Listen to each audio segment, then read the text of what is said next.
গানে বায়ে গঞ্জ গায়ে পুরনো কিংবা নতুন অধ্যায়, অথবা এখানে ওখানে যেখানে সেখানে চলছে কত শত বাঁচার লড়াই। চায় বাঁচতে প্রমোটার, চায় বাঁচতে পুকুর পাড়, চায় বাঁচতে একসাথে কংস কানাই। বুঝি না রে ভাই, একসাথে সবাই বাঁচবো কি করে এক ছাতার তলে।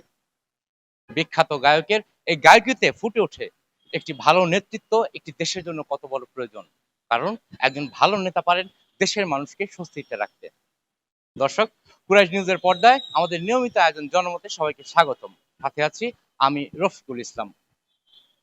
মানুষের দুর্ভোগ ও দেশের স্বার্থে সর্বদা কাজ করতে অঙ্গীকারবদ্ধ কুরাইশ নিউজ। জেনে নিব আজকের জনমত বিষয়, নতুন নেতৃত্ব না পুরাতন নেতৃত্ব, নেতৃত্ব শূন্যতা অথবা নেতৃত্বের অভাব কি দেশকে ভোগাচ্ছে। জেনে নিব জনমতে। আপনি দেশের জনগণ সাধারণ একজন নাগরিক হিসেবে প্রথাগত যে রাজনৈতিক দল আছে তার উপর আপনার ভরসা আছে নাকি নতুন নেতৃত্ব দেখতে চান? এ তো প্রধান উপদেষ্টার উপরে কি ভরসা আমাদের কোন নতুন মুখ এলে আমাকে একটু ভালো সুরে ভালো, তাতে তো আমরা কোনো ভরসা পাই না, আমরা সাধারণ মানুষ।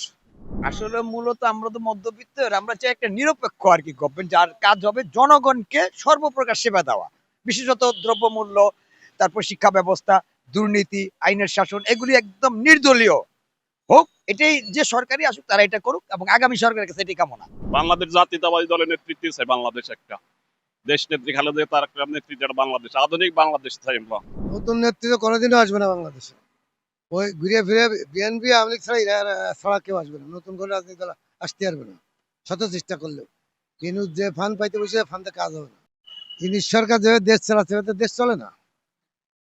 এ পর্যন্ত তারাই যে 5ই আগস্টের পরেতে যে পরিমাণ সংস্কার করতে, কোনো সংস্কার করতে পারছে না, কোনো জিনিসের দাম কমাইতে পারিছে, নিত্য প্রয়োজনীয় কোনো দাম, দ্রব্যমূল্য দাম কমাইতে পারিছে, পারে নাই। তাই সাধারণ জনগণ তারা কি করতেছে, তারা তো তাদের নিজেদের আখের গুছাচ্ছে। এই যে মনে করেন যে নতুন করে যে আবার দেশটা স্বাধীন করতে হলো, কেন করতে হলো, সেই কারণগুলি তো আমরা এখন ভুলে গেছি।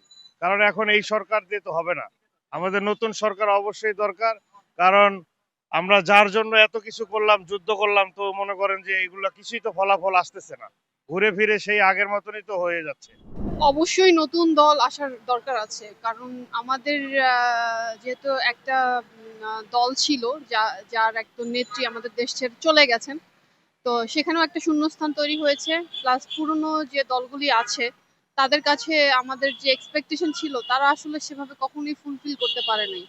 তো আমরা চাই যে পুরনো দল হোক, নতুন দল হোক, সব দলই, আরো কিছু দল আসুক, দুই দল মিলে, পুরনো দল এবং নতুন দল সবাই যেন আমরা জনগণ যে জিনিসগুলো চাই, আমাদের যে আকাঙ্ক্ষা বা আমাদের যে একটা মানুষ, সাধারণ মানুষ কি চায়, তার দ্রব্যমূল্যর দাম কম চায়, তার সিকিউরিটি সেফটি চায় লাইফের, তার সামাজিক একটা অবস্থান চায়। তো এই জিনিসগুলো যে দলই আসুক, নতুন পুরনো, সবার কাছে আমরা চাই যে এই জিনিসগুলো যেন নিশ্চিত হয়। তথা কথিত পুরাতন রাজনৈতিক দল কিংবা নতুন কোনো নেতৃত্ব নির্বাচনের মাধ্যমে ক্ষমতায় যেই আসুক না কেন কাজ করবে জনসাধারণের জন্য। তবে তার আগে শতভাগ ভোটাধিকার প্রয়োগের নিশ্চিত ব্যবস্থা গ্রহণ করার কথা জানিয়েছেন এখানের সাধারণেরা। দর্শক, সেই গায়কের শেষ কয়েকটি উক্তি দিয়ে শেষ করব আমাদের আজকের জনমতের অনুষ্ঠান।